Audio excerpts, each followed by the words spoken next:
Hey Jim, making it work. I've got a Toyota with the broken coil connectors. They literally crumble in your hands.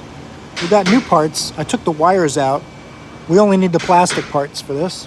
If you hold this just right, make sure the feet are broken out of here.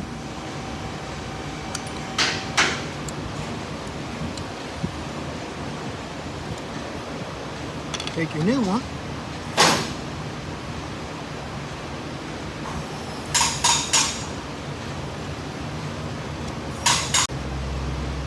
You don't need it all to cut the customer's wiring harness or your own wiring harness if it's your car.